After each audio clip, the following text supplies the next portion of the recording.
আগের সোমবারে প্রসাদ হিসেবে আমরা ভুনা খিচুড়ি খেয়েছিলাম, কিন্তু এই সোমবারে সবার ভোট কিন্তু সেই নরম খিচুড়ি। তাই আজকে বানাচ্ছি টমেটোর চাটনি, সব সবজি দিয়ে একটা লাবড়া বা পটল ভাজা, পাঁপড় ভাজা আর সেই খিচুড়ি। এখানে আমার টমেটোর চাটনি অলমোস্ট হয়ে গেছে, তাই আমি স্বাদ মতো চিনি দিয়ে আরো কিছুক্ষণ ফুটিয়ে নেব। খিচুড়ির সাথে একটু চাটনি, পায়েস এগুলো হলে কিন্তু মন্দ হয় না, আমার তো বেশ ভালো লাগে। তাই আগের সোমবারে পায়েস হয়েছিল জন্য এই সোমবারে চাটনি বানাচ্ছি। সাধারণ দিনে এগুলো যতটা না টেস্টি হয়, পুজোর পর খেলে দেখবে স্বাদটা যেন অনেক গুণ বেড়ে যায়। আমার এদিকে চাটনিটা হয়ে গেছে, এবার এটাকে তুলে সাইড করে দেব। রংটা কিন্তু বেশ হয়েছে বলো। এদিকে আগের থেকে বানিয়ে রাখা সমস্ত লাবড়ার সবজিগুলো আমি ধুয়ে নিয়েছি, আর এক পাশে তেল গরম করে তাতে পাঁচফোড়ন, বেশ কিছুটা জিরে, বেশ খানিকটা শুকনো লঙ্কা ফোড়ন দিয়ে সমস্ত সবজিগুলোকে দিয়ে দিচ্ছি। আজকে লাবড়া বানাবো জন্য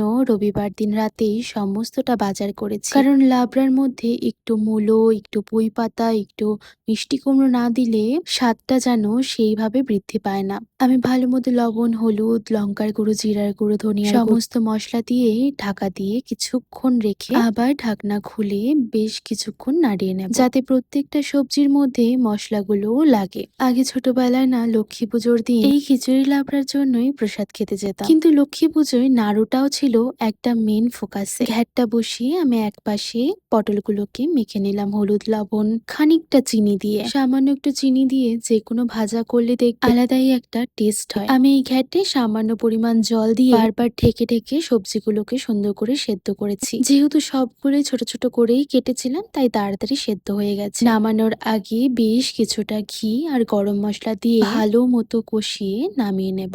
আর এক পাশে আমি ভাজাগুলো ভেজে নেব। প্রথমেই পটলটা ভেজে নিচ্ছি, তারপর ভাজবো পাঁপড়, আর সবার শেষে করব খিচুড়ি। দেখতে দেখতে শ্রাবণ মাসটাও কিন্তু শেষের দিকে, আর মাত্র একটা সোমবারই কিন্তু বাকি আছে। গরমের দিনে সবজিগুলোর মধ্যে অনেকেই না পটলটাকে দেখি একদমই খেতে চায় না, কিন্তু সমস্ত সবজির মধ্যে আমার এটা প্রিয় সবজি পটল। আমার ভীষণ ভালো লাগে, বিশেষ করে যদি ভাজাটা হয়।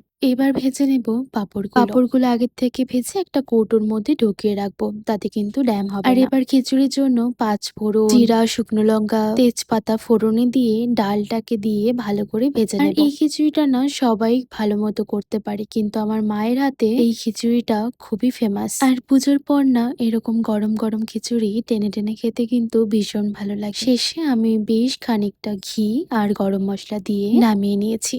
আজকের মেনুতে এই ছিল। তোমাদের কেমন লাগলো অবশ্যই জানিও। সবাই খুব ভালো থেকো, সুস্থ থেকো, দেখা হবে আবার। বাই।